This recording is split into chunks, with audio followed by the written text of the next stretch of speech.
Cruzar, parte do ritual umbandista no início das sessões, consistindo em fazer uma cruz com pemba na nuca, nas mãos, na testa dos médiuns e de algum assistente a fim de proteger, fortificar, auxiliar psiquicamente e estabelecer uma ligação com as falanges que tomaram conta da segurança dos trabalhos bem como das pessoas que neles tomaram parte. Enquanto o guia ou o chefe do terreiro encruza, é puxado, cantado, o ponto apropriado a essa cerimônia. Fechar a tronqueiro, ato de defumar o lugar onde se realiza a sessão e, em seguida, jogar aguardente nos 4 cantos. Com essa precaução pensam os umbandistas evitar a balbúrdia provocada por espíritos obsessores e garantir um desenrolar tranquilo dos trabalhos. Feitura de santo, iniciação do desenvolvimento de um médium. Firmar a porteira, é a segurança para os trabalhos da sessão que será realizada, simbolizada por um ponto de firmeza riscado na entrada do terreiro. Existe uma enorme variedade de se firmar a porteira, conforme o critério seguido de terreiro para terreiro. Firmar o ponto, concentração coletiva que se consegue cantando o ponto puxado pelo guia ou responsável pelos trabalhos. Nome, uma das cerimônias existentes no ritual umbandista durante o desenvolvimento mediúnico do iniciado onde o guia, chefe de sua cabeça se identifica não somente dando o seu nome como também o seu ponto cantado, seu ponto riscado, sua bebida preferida, a mala e todos os detalhes necessários para a continuação do desenvolvimento. Pode, despacho para Exu no início das sessões ou festas, constando de bebidas, aguardente, alimentos, pipocas, bode, galo, etc., velas e outras oferendas a fim de que o mesmo não perturbe a reunião.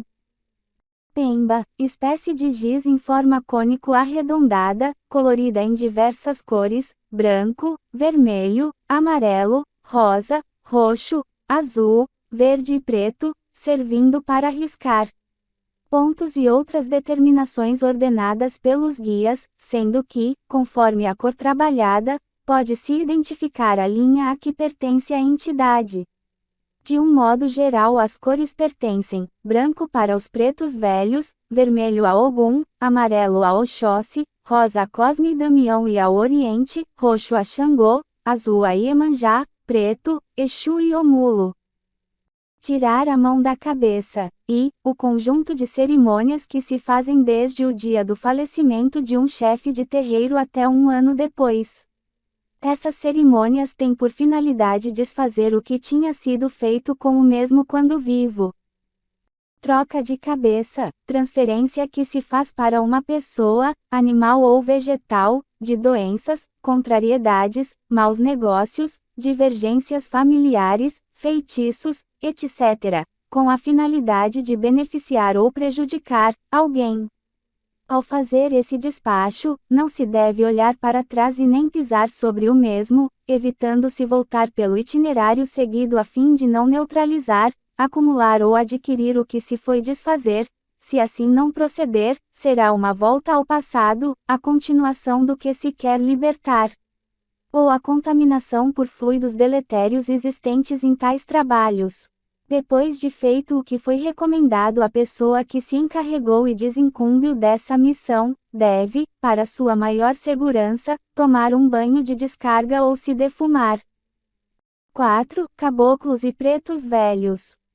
Caracterizam-se ainda os terreiros de Umbanda com os trabalhos dos caboclos e dos pretos velhos. 1. Os pretos velhos são geralmente considerados como espíritos de antigos escravos, pertencem, portanto, à categoria dos eguns. Predominam nos terreiros com tendências africanistas, mas baixam também em outras tendas, inclusive naquelas que são fanaticamente anti-africanistas. O médium, ou o cavalo, que recebe um desses pretos velhos costuma curvar-se, como se fosse velho de verdade. Apresentam-se muito modestos e humildes, com uma linguagem enrolada e em português estropiado. A princípio é difícil entendê-los. Pedem cachimbo, para fumar, por meio do aparelho, ou do médium. Bebem parati ou vinho. Gostam de sentar-se num tamborete, toco. Dão conselhos. Resolvem dificuldades. Perdoam e desculpam facilmente as faltas humanas. São pacientes e geralmente apresentam bom humor. O trabalho específico deles é dar passes nos doentes.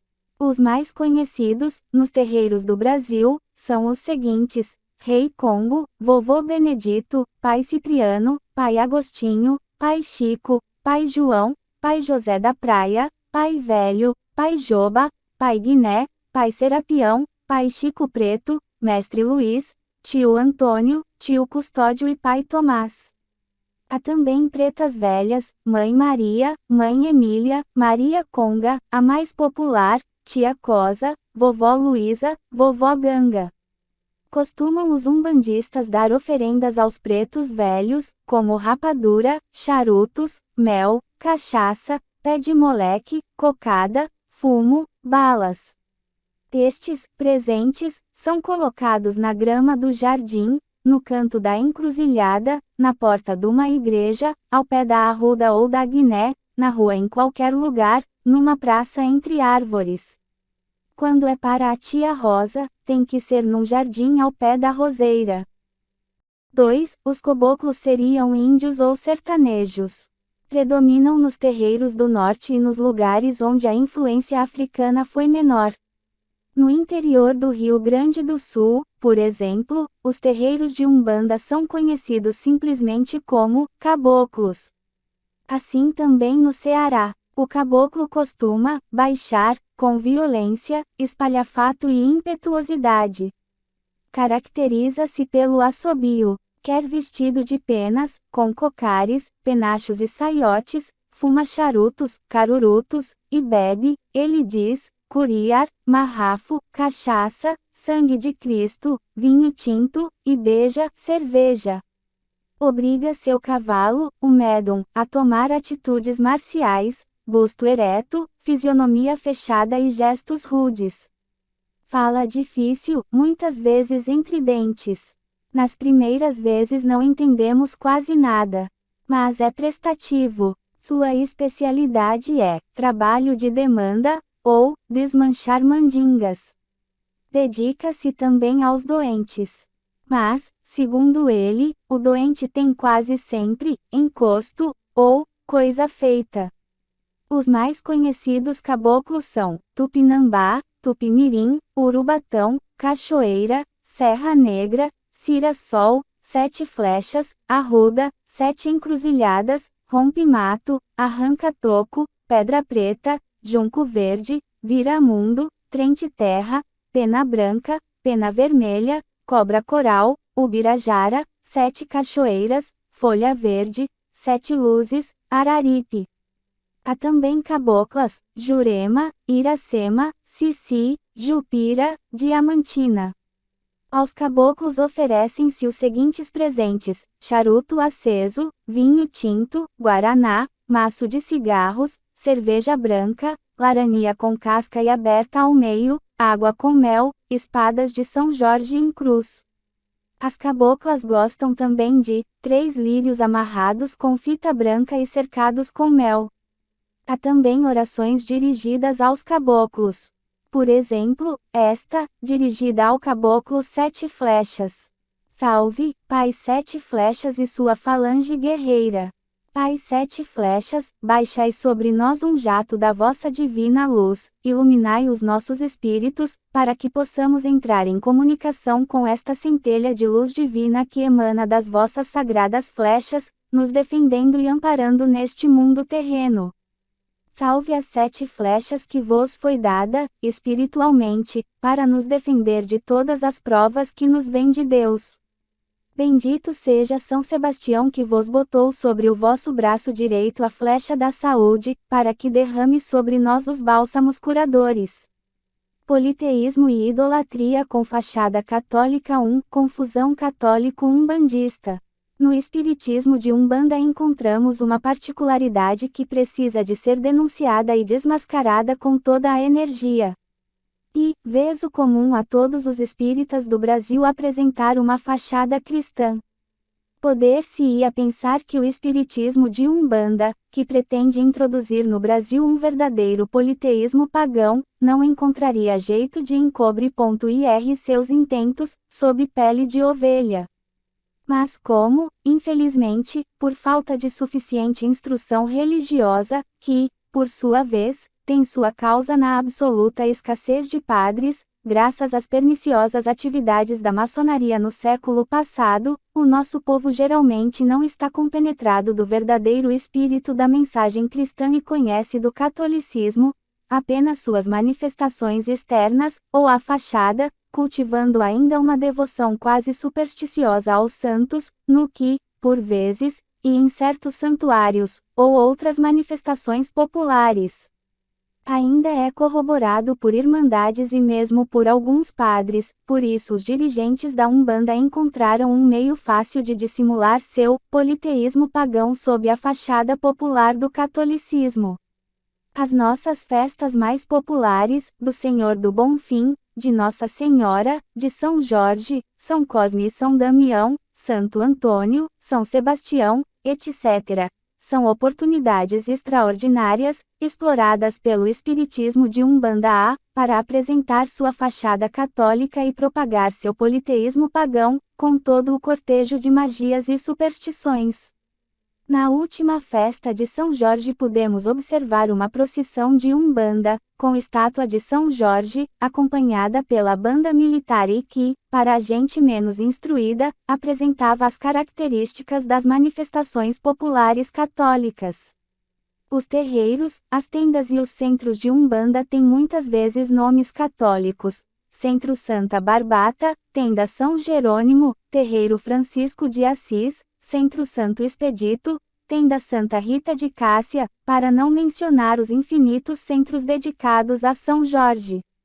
Na sala do centro há verdadeiros altares, com grande variedade de estátuas e imagens de santos nossos. É a confusão, e confusão intencionalmente, pensadamente, assintosamente, mantida, favorecida e explorada pelos dirigentes de Umbanda. E, o grande meio para atrair o povo. E o povo vai para a tenda São Jorge, como vai para a igreja de São Jorge, leva seus filhos para serem batizados no terreiro, como os apresenta ao primeiro vigário que encontrar e que também os batiza, sem maiores indagações, na doce ilusão de que todo brasileiro é católico, comemora a festa de São Cosme e São Damião em alguma igreja católica, para ir depois ao terreiro pagão, vai praticar a magia na Umbanda e vai confessar, na igreja. Por que esta mistura de santos no altar de Umbanda? Pergunta um dos nossos informantes à mãe de santo do terreiro São Francisco de Assis. Na rua Lobo da Costa, 80, em Porto Alegre. E a irmã Lúcia foi clara e peremptória na resposta. Precisamos dos santos para atrair o povo e para o pessoal poder concentrar-se. O povo gosta muito dos santos e se nós não os tivéssemos ou não os quiséssemos, muito poucos procurariam nossos terreiros. Verificaram ainda os nossos investigadores que a quase totalidade dos médiuns fazia questão de dizer que eram católicos e que queriam continuar católicos. Para eles não há nem a mínima dificuldade em ser médium umbandista e continuar católico.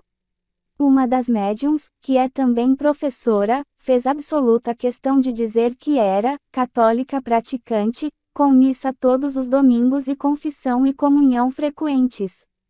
No Centro Pai Xangô, Rua Marista, 253, Porto Alegre, o Babalaô deu o expresso conselho de continuar católico, só que deixassem esse negócio de confissão e padres. E no terreiro Mãe Yara, diante de muita gente, a Yalorixa falou enfaticamente de sua filhinha de 7 anos, que estuda num colégio de freiras e vai agora fazer a primeira comunhão e, ao mesmo tempo, cantava no terreiro e recebia passes. Sempre que nos foi possível, indagamos nos terreiros do Rio e do Estado do Rio, aos que aí estavam ativos ou passivos, qual a religião deles. E a resposta geral e regular era: católico. Os investigadores do IPEME verificaram que até mesmo dos católicos praticantes, 42% assistiam ou assistiram às sessões do terreiro, e que 25,9% dos católicos eram pura e simplesmente adeptos da Umbanda. Minha doutrina e ritual de Umbanda, com tendências africanistas e claramente paganizantes, Rio 1951, página 148, lemos: os umbandistas, em sua maioria também católicos, vão durante a Semana Santa às igrejas, confessando-se e pedindo perdão dos seus pecados.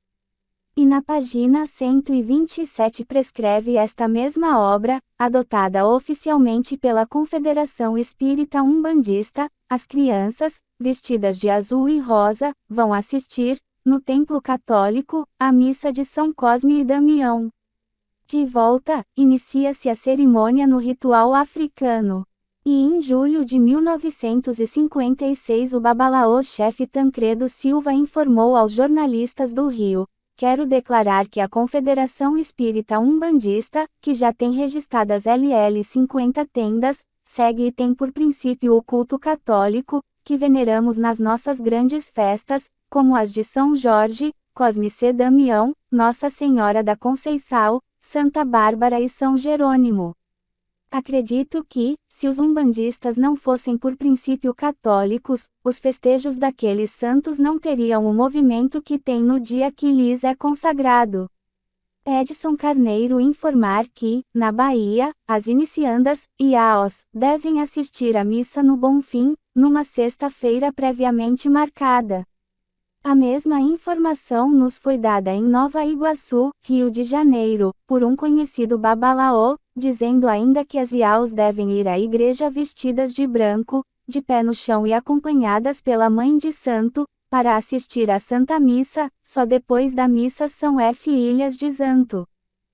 O babalaô José Ribeiro, em Candomblé no Brasil, Rio 1959, página 57, dá até determinações bem particularizadas, para festejar a Imaculada Conceição, que na religião africana corresponde a Iemanjã, todos os babalorixas e ialorixas realizam nos seus terreiros, dentro dos seus pejes, por 30 dias, uma laclainha em homenagem a essa santa. Comparecem todos os membros do terreiro e, juntamente com seu chefe, realizam a cerimônia. Vestidos de branco ou azul, com suas guias, seus paramentos, dão início à ladainha, que se prolonga por 1 ou 2 horas. Essa cerimônia se prolonga até o dia 30 de maio. Diariamente. Somente depois de rezada a ladainha, dão início ao candomblé, com o sacrifício inicial para Exu, o que é feito atrás da porta de peje. E, ritual indispensável, dentro da lei do candomblé ou Xangô, para que as festas ocorram sem aborrecimentos ou contrariedades.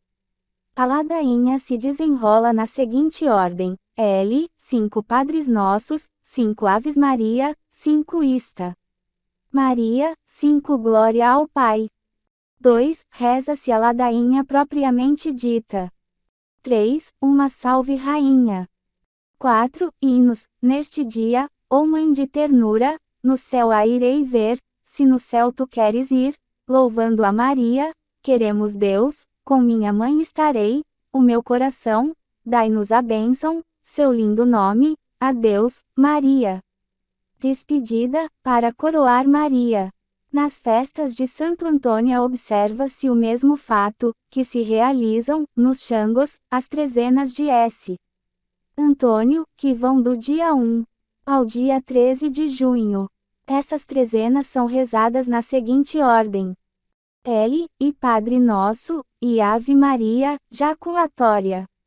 2. Ladainha de Isto Antônio. 3. Salve Rainha, ato de contrição, A, B, C. De Isto Antônio. 4. Responso dieto Antônio.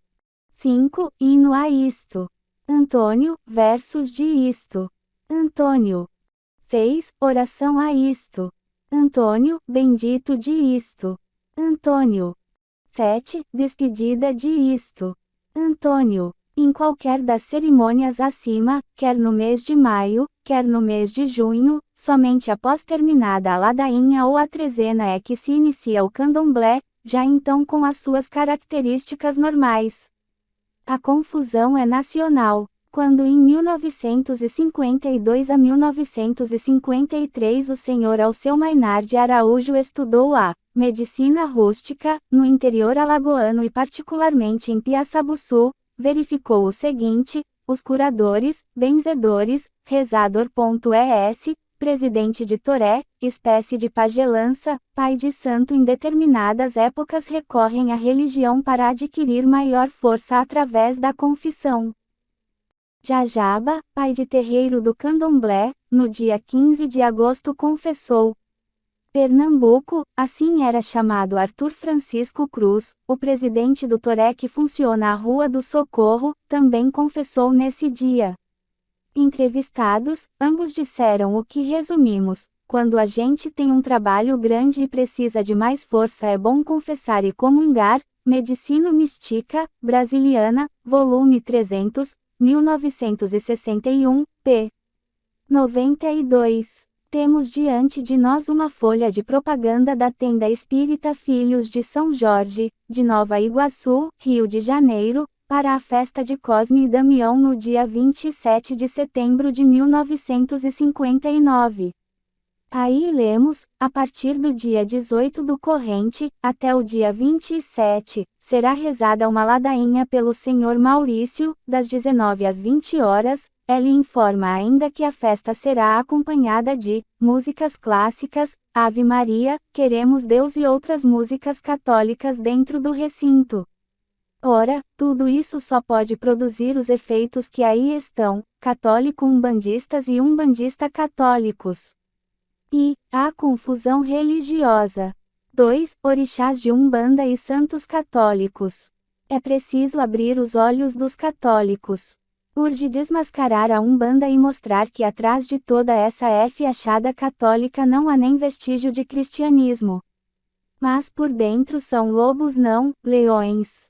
Atrás de cada santo cristão está um deus pagão.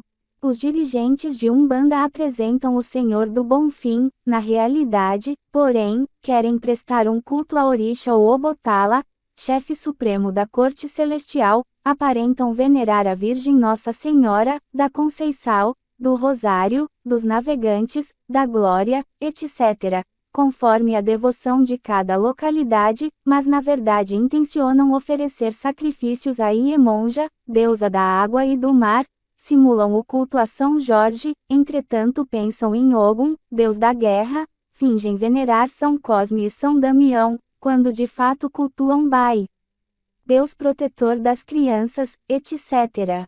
Se os umbandistas se apresentassem como são magos e politeístas, poucos seriam seus sequazes. Bem o sabem eles. Por isso ocultam a magia sob o manto cristão da caridade e disfarçam o politeísmo com a devoção cristã aos santos, para então gritar a plenos pulmões pelo Brasil afora: nós também somos cristãos. E milhões de brasileiros, inclusive gente branca e chique, vão para lá. Note-se, porém, que não há unanimidade no disfarce. Ogum é São Jorge no Sul, é Santo Antônio na Bahia, é São Paulo ou São João em Recife, é São Roque em Alagoas, e é São Tiago em Haiti e São Pedro em Cuba. Xangô é São Jerônimo no Rio, São Miguel em Porto Alegre, Santa Bárbara na Bahia, Santo Antônio em Recife, São João em Alagoas, e é Santana em Haiti e Santa Bárbara em Cuba. Oxóssi é São Sebastião no Rio, São Miguel em Porto Alegre, São Jorge na Bahia e no Recife, e Santo Alberto em Cuba. Omulo é São Lázaro no Rio, N.S. do Bonfim em Porto Alegre, São Bento na Bahia, São Sebastião em Recife e Alagoas, e São João Batista em Cuba e Haiti, e assim por diante. Cada um desses deuses, ou orixás, maiores, tem o seu fetiche, suas insígnias, pontos riscados, sinais cabalísticos, sua comida predileta, que eles chamam de amalá, suas vestes especiais, seus dias preferidos e seus gritos característicos. Eis aí uma lista, colhida em várias obras: Oxalá, ou Obotala, Orixola, Zambi, chefe supremo da corte celestial. Para evocá-lo usam dos seguintes fetiches: anel de ouro, chumbo, insígnias, bastão de pastor com pequenos sinos ou cruz com argolas nas pontas, como amalá, comida, oferecem-lhe carne de cabra e pombos, ou também canjica, munguzi, vestes para o culto, de cor branca, com pulseiras, guias, de contas brancas, dia preferido para sua evocação, sexta-feira, grito, gemido trêmulo. Dissimulado sob a figura de Jesus Cristo, Senhor do Bom Fim. Xangô, ou Xangô Agodô ou Bari, Deus do relâmpago, Rei da cachoeira, chefe das quedas d'água e das pedras. Fetiche, meteorito, insígnias, lança e machadinha, comida, galo, tartaruga, bode, caruru, rabada de boi com agrião, vestes, vermelha, com pulseiras verdes ou encarnadas, feitas de ferro ou latão, dia, quarta-feira, grito, ei. Santo correspondente, sob o qual é dissimulado: São Jerônimo, ou Santa Bárbara, na Bahia, São Miguel no Sul e Santo Antônio em Recife. Ogum, ou Ogum Megê, Ogum Rompe-Mato, Deus da guerra, chefe das demandas espirituais. Fetiches pá, foice, lança, bigorna, malho, enxada, insígnias, lança e espada, comida, carne de bode, cabeça de boi, galinhola, galinha de Angola, galo vermelho, vestes, encarnada, com pulseiras verdes e brancas, de estanho ou bronze, dia, terça-feira, santos, São Jorge no Sul, Santo Antônio na Bahia, São Paulo em Recife. Oxóssi, ou Oxóssi, Deus da caça, Rei e Senhor da floresta. Fetiche, arco e flecha, frigideira de barro, insígnias, flecha, comida, carne de carneiro, galo, milho verde e amendoim, veste, verde, dia, quinta-feira. Grito, lalido como de cachorro, Santos e Sebastião no Sul, São Jorge na Bahia. Omulu, ou Omulum, Chapande, Ototo, Deus da peste, principalmente da varíola. Fetiche, caveira, piaçava com búzios, enxada, insígnios. Lança, comida, bode, galo preto, a caça, farofa com azeite de dendê, pipoca, orobó, veste, amarela e preta, com pulseiras de contas pretas, de chumbo. Dia, segunda-feira, grito, rã. Santos, São Lázaro no Sul, São Bento na Bahia. Iemanjã, ou Iamanja, deusa do mar, sereia do mar, mãe d'água. Fetiche, conchas e estrelas do mar, insígnias, leque, espada, comida, pombo, milho verde, galo, bode castrado, veste, branca, azul, cor-de-rosa, com pulseiras, pingo d'água, de prata ou alumínio, dia, sábado, grito, rim rai emin. Sonto, Nossa Senhora, sob diversos títulos. Yansan, deusa do vento, da tempestade.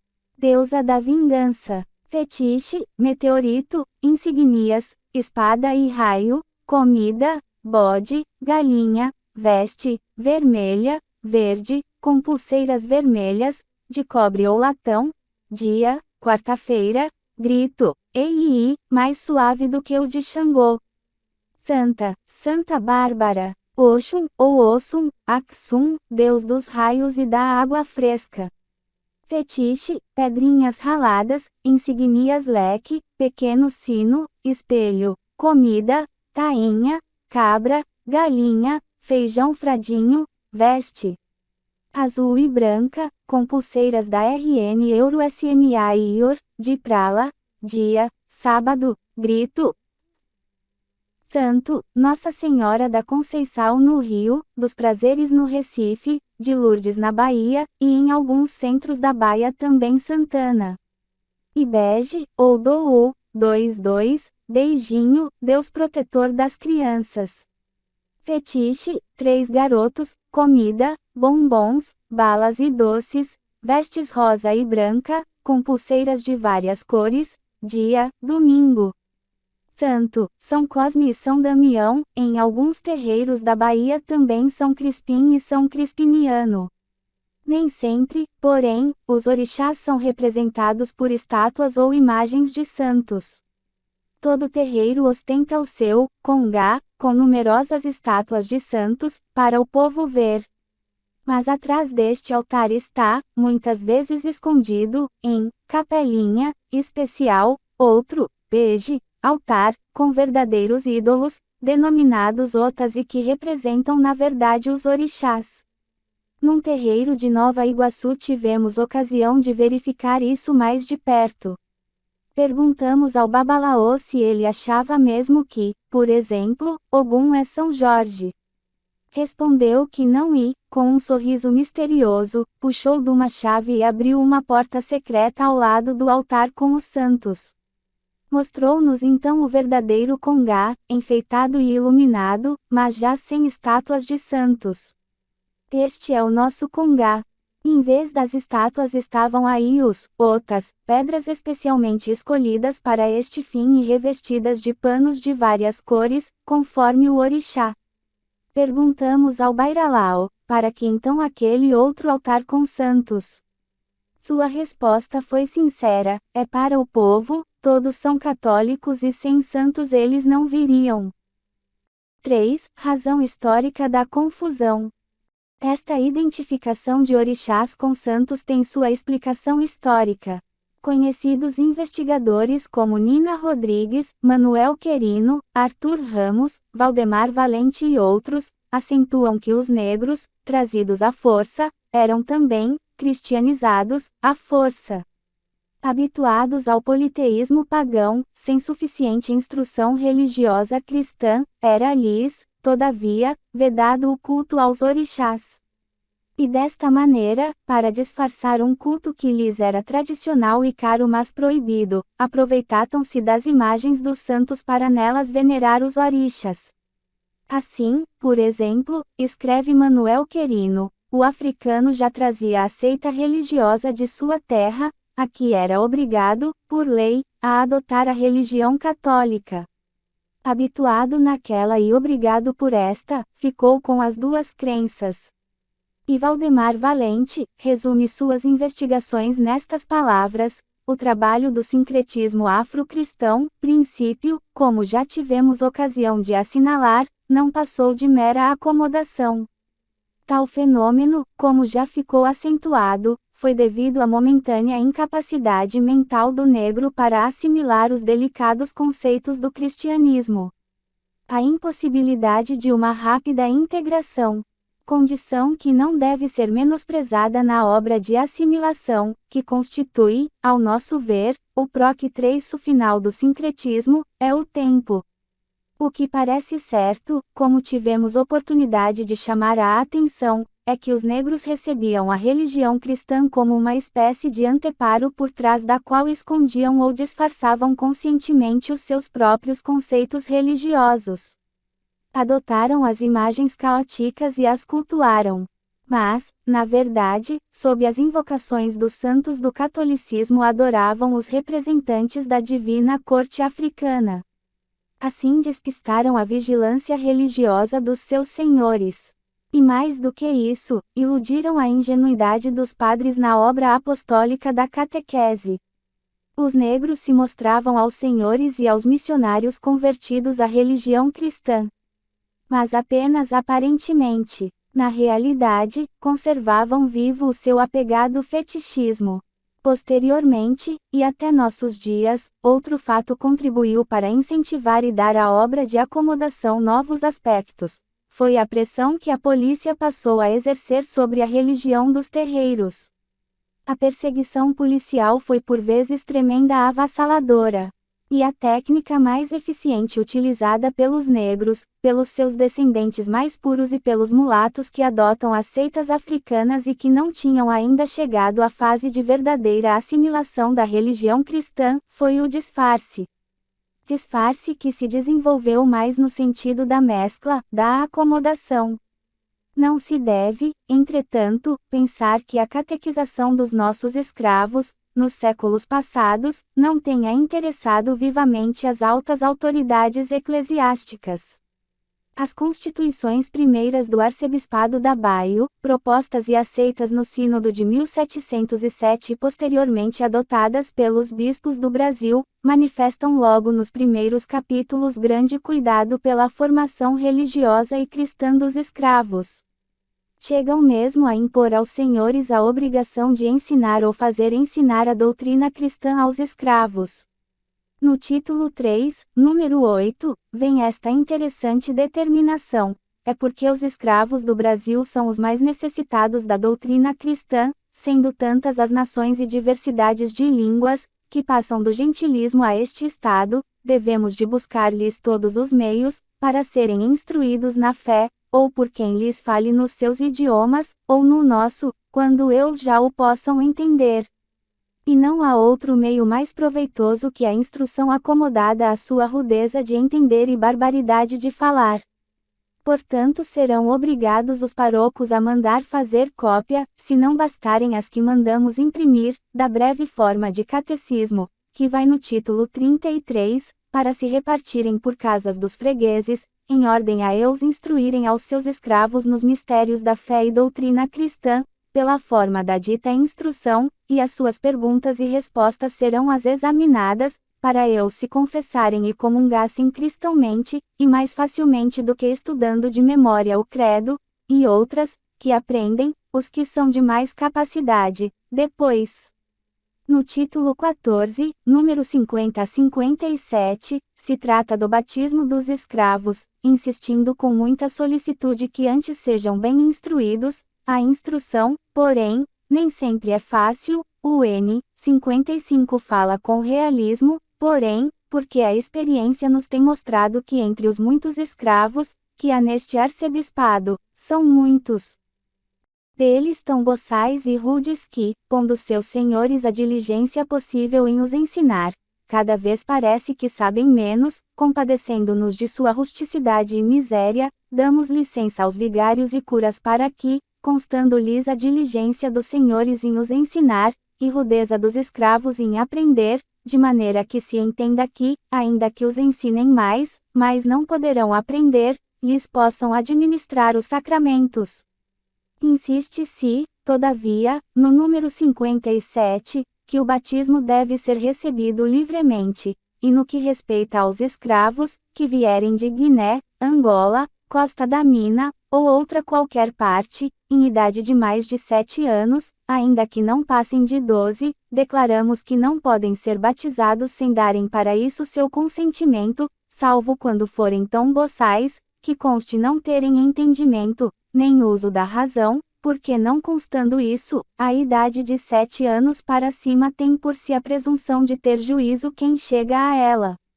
Muitas páginas adiante, nos números 579 a 583 segue o Catecismo Especial, breve instrução se os mistérios da fé acomodada ao modo de falar dos escravos do Brasil, para serem catequizados por ela. Eis, pois, uma lei eclesiástica de 1707, que prova o interesse e a solicitude das autoridades responsáveis em catequizar os nossos escravos. Mas aos motivos acima lembrados, que até certo ponto justificam o curioso sincretismo afrocatólico, ajuntou-se ultimamente outro, este injustificável e de todo condenável. O vergonhoso disfarce, a fachada católica, os altares do terreiro com quadros e estátuas de santos são usados como meio de propaganda e de atração dos católicos pouco instruídos, como já vimos e tornaremos a demonstrar. 4. Fachada católica para propaganda. A este respeito, um umbandista mais sincero, Hélio Filgueiras, que se ocultou sob o pseudônimo de Ionori, conhecendo de perto a Umbanda e certas intenções menos corretas de seus colegas propagandistas, as denunciou vigorosamente nos seguintes termos: da desmedida ambição desses indivíduos nasceu uma ideia diabólica que veio modificar, da noite para o dia, o curso do espiritismo no Brasil, fazendo com que o número de seus adeptos se tornasse já, o tempo maior que o de fiéis do catolicismo. Sim, o católico jamais entraria num terreiro de Umbanda para pedir o auxílio de Ogum, nem daria dinheiro para a ornamentação de um terreiro de Oxóssi, mesmo porque os padres não perdem vaza em aponta-luz de chantagistas, combatendo-os. Porém qualquer católico tem fé em São Jorge, ou faz donativos em dinheiro ou outros valores, para a instituição de uma casa religiosa, cujo padroeiro seja São Sebastião, não deixando os padres de incentivo-los a isso. Pela mesma razão não podem condenar um católico que vá fazer um pedido a um santo, ou rezar aos pés de uma das imagens que ornam as igrejas, pois estaria, ipso facto, negando aquilo mesmo que eles pregam. O insidioso golpe dos sabidões foi além de sua própria expectativa. Indiscutivelmente venceram materialmente e, hoje, filho dos católicos frequentam centros espíritas, terreiros de Umbanda, etc., pois neles os santos são os mesmos, e mesmas que as imagens. A exploração é, também, exatamente a mesma, o tema teatral sofreu, apenas, uma modificação de indumentária e rituais, ou seja, de vestuário e de cenário, adaptado ao meio. Ganharam, então, os orixás das linhas de Umbanda mais um nome, ficando, na parte material, metade africano e metade católico, numa conclusão que ninguém podia entender.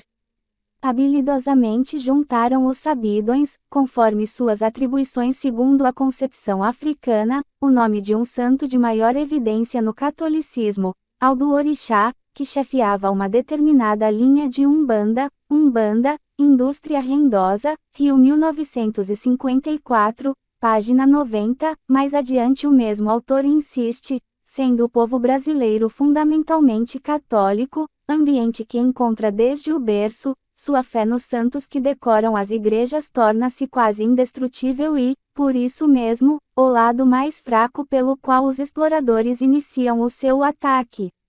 Tendo quase assegurado o mais completo êxito. Este é um dos principais motivos pelo qual eles procuram imitar a ornamentação das igrejas católicas, enchendo seus pejes, congas, etc., de santos e santas, cópias reduzidas dos que se encontram nas igrejas, pois sabem que assim atrairão os católicos e também todos os que possuírem alguma fé naquelas entidades. Ora, adotando as figuras decorativas do catolicismo, os espertalhões nada mais fazem que manter a fé que os seus adeptos têm nos santos, dentro de um círculo material católico. Daí, os verdadeiros ensinamentos que nos foram trazidos pelos africanos terão de ser adaptados e obedecerem a certos princípios da Igreja Católica, pelo menos em parte, porém só na oponência, não só para não caírem em contradições, como é, ainda, o melhor escudo que usam para sua própria defesa, forçando a Igreja a constituir-se em advogado de seus próprios santos, defesa que ela faz gratuitamente. Sendo a adoção dos santos uma inovação assentada sobre uma base falsa, logicamente, mais falsos serão os ensinamentos daí decorrentes, uma vez que, tendo que justifica-los para os que não aceitam o catolicismo, professando o espiritismo, embora desconheçam as bases em que ambos repousam, os espertalhões formam dentro dos falsos princípios católicos, outros falsos princípios espíritas, causando uma tremenda confusão para os adeptos e para os estudiosos. Página 119.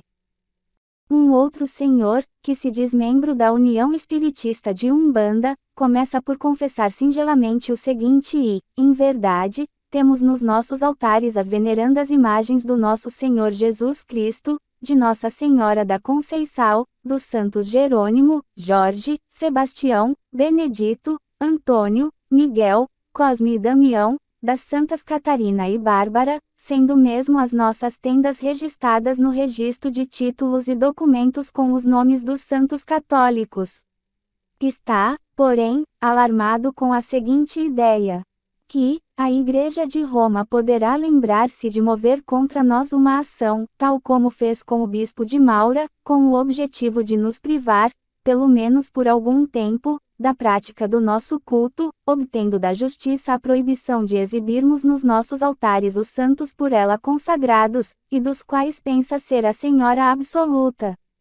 Diante do fato consumado, grandes seriam os nossos prejuízos, não só de ordem espiritual, como material, pois, obrigados a acatar qualquer decisão judicial, pelo menos enquanto se discutisse, teríamos que nos privar, por algum tempo, da presença, nos nossos altares, das figuras que representam as máximas entidades que presidem os destinos da Umbanda.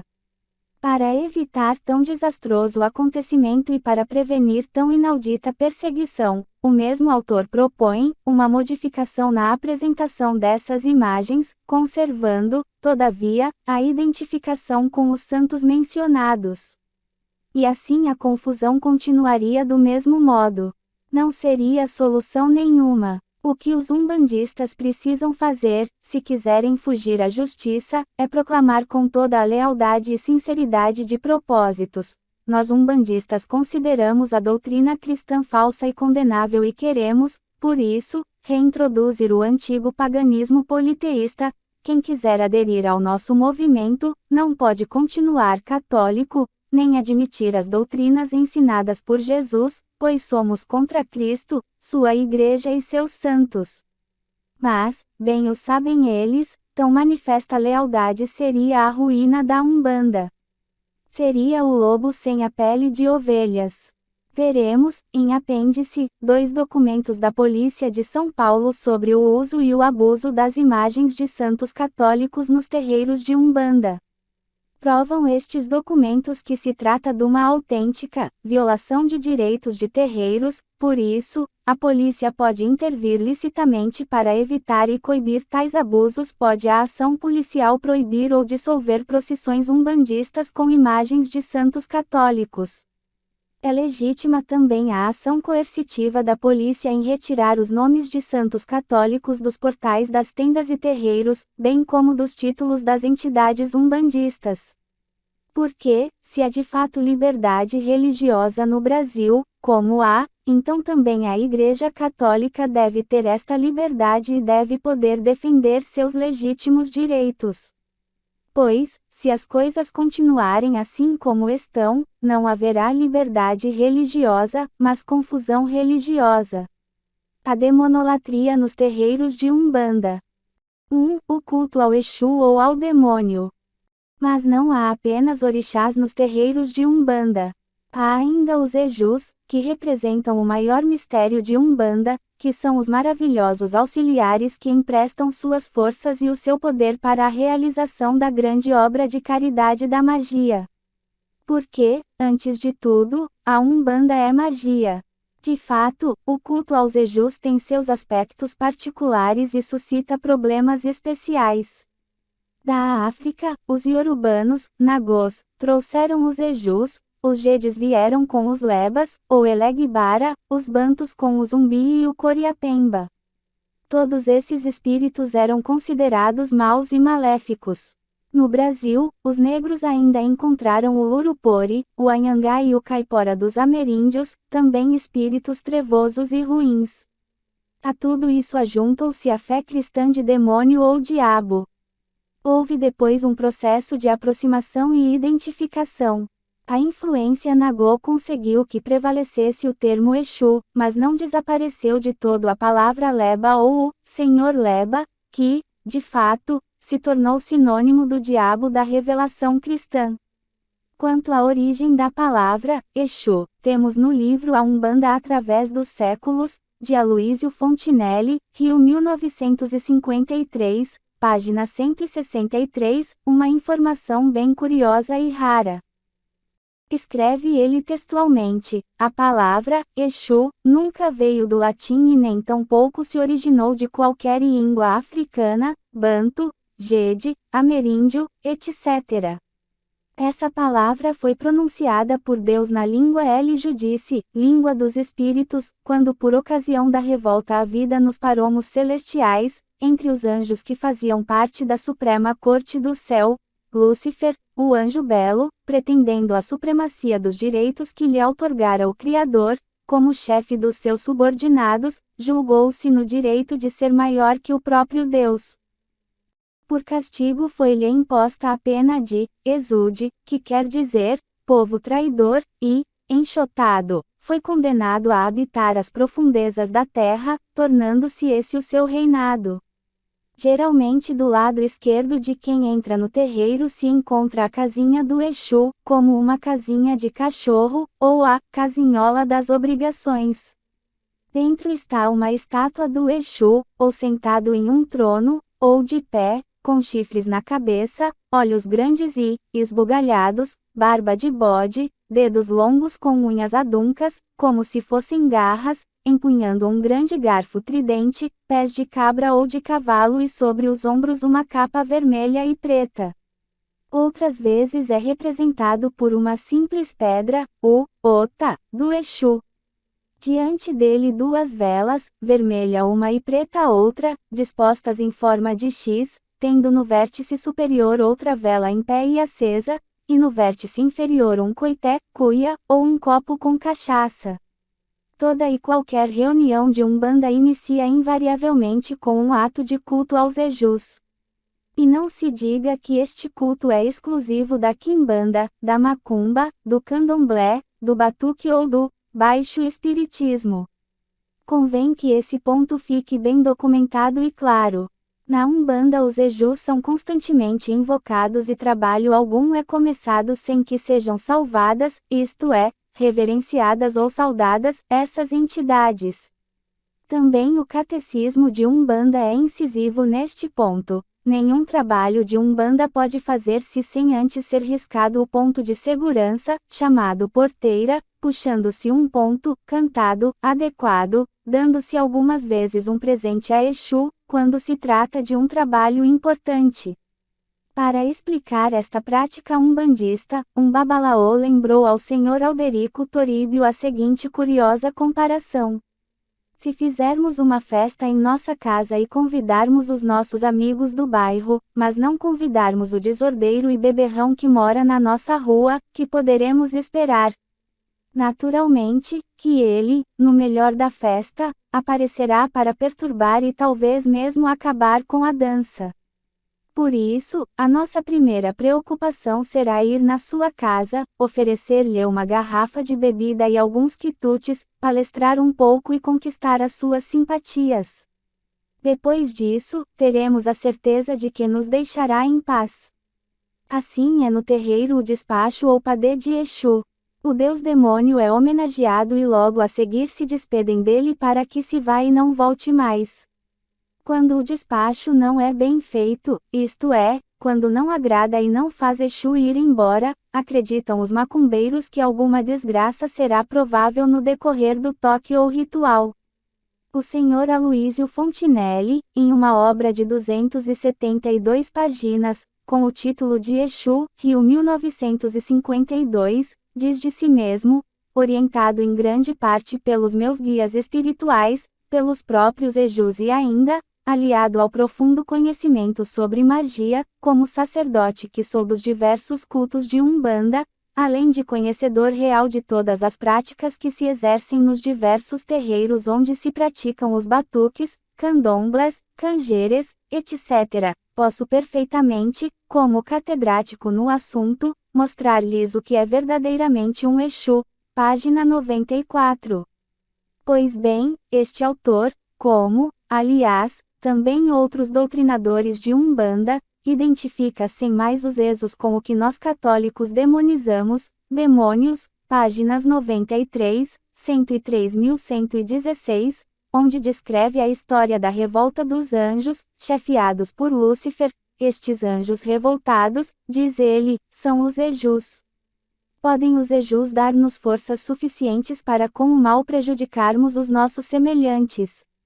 Eles atuam da maneira mais variada possível. Mostram-se mansos como cordeiros, porém o seu íntimo é uma gargalhada demoníaca de gozo.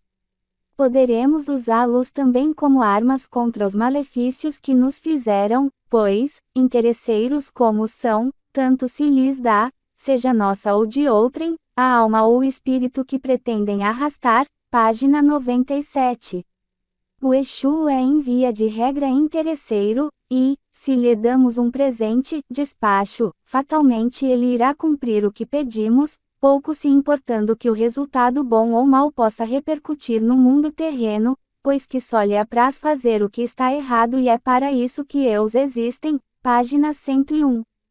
Sendo o Exu o dono principal das ruas e encruzilhadas, é a ele quem primeiro devemos salvar, pois é somente com a sua licença que podemos dirigir um trabalho de magia, pelo fato de ser ainda ele o elemento mágico universal. Página 100.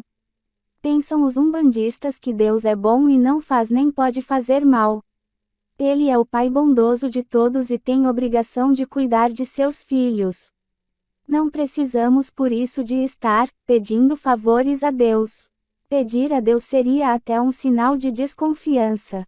Declara, por isso, a Confederação Espírita Umbandista, num livro aprovado oficialmente: para nós, Deus é tão excelso que não lhe tributamos rito especial. Mas o Exu é ruim, sempre pronto a fazer das suas, a nos prejudicar, e fazer o mal. Todavia, querendo, esse Exu também nos pode favorecer e servir para o bem. E, por isso que precisamos esforçar-nos por estar bem com ele. Daí a necessidade de cultuá-lo, de oferecer-lhe sacrifícios e presentes. Então ele se põe às nossas ordens e faz o bem, ou o mal, que lhe pedimos. Os Exus são numerosíssimos. Tem os nomes mais extravagantes: Exu Tranca-Ruas, Exu Quebra-Galho, Exu das Sete Poeiras, Exu das Sete Portas, Exu Tranca-Tudo, Exu Cheiroso, Exu da Capa Preta, Exu Tiriri, Exu Calunga, Exu Morcego, etc. Cada um deles tem a seu serviço numerosos subalternos. Eles dividiram entre si o mundo, de que são os senhores imediatos, com liberdade sem restrições. Uns mandam nos rios, outros nas matas, outros nas estradas, nas montanhas, nos cemitérios, nas soleiras das casas, etc. Vários deles, como o Tranca-Tudo e o Tranca-Ruas, fazem qualquer serviço. Outros têm especialidades, alguns possuem qualidades especiais para transmitir doenças, outros para produzir desastres, outros para matar, outros para seduzir moças, separar casais, etc. Enfim, escreve Oliveira Magno, Umbanda e Ocultismo, Rio 1953, página 32. A Exu para tudo, para todos os fins e atos da vida. Por exemplo, se o leitor quer enganar uma pessoa, pode-se pegar com Exu enganador; se quer seduzir uma moça, pode chamar por Exu sedutor; se uma mulher quer prender ou amarrar um homem, pode chamar pelo Exu amarrador. E há comidas prediletas que lhes são oferecidas. Uns gostam de porco, bode, galinha preta, outros de charutos, outros preferem cachaça, marrafo, pipoca, pimenta, dinheiro, velas, etc. Geralmente querem várias iguarias ao mesmo tempo. E tudo isso deve ser preparado dentro de um bem determinado e complicado ritual mágico, acompanhado de pontos riscados, sinais cabalísticos, traçados com pemba e pontos cantados, espécie de hinos. Esses sacrifícios devem ser depois colocados em determinados lugares, de acordo com a finalidade e a qualidade do Exu. Uns são levados à margem de um rio, outros ao cemitério, outros à entrada da casa onde mora a pessoa em favor ou contra a qual se faz esse despacho. A maioria vai parar nas encruzilhadas, nos descampados, no alto de morros, em pedreiras. Tipo de um despacho a Exu Tranca-Ruas: numa encruzilhada de 4 caminhos ou nas ruas, coloca-se uma toalha quadrada tendo 1 metro de cada lado, sendo essa toalha de cor vermelha, de preferência cetim. Deverá ter a toalha, em toda a sua extensão, franjas de seda preta com 5 centímetros de largura. No centro da toalha deve ir bordado o ponto de Tranca-Ruas, ponto esse riscado na irradiação do trabalho para a respectiva finalidade, possuindo ainda esse ponto 49 centímetros de circunferência.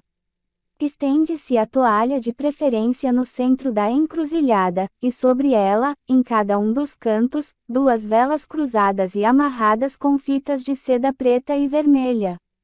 No centro da toalha coloca-se um alguidar de barro exclusivamente adquirido para esse fim, contendo um galo preto recheado com farofa amarela e pimenta da costa.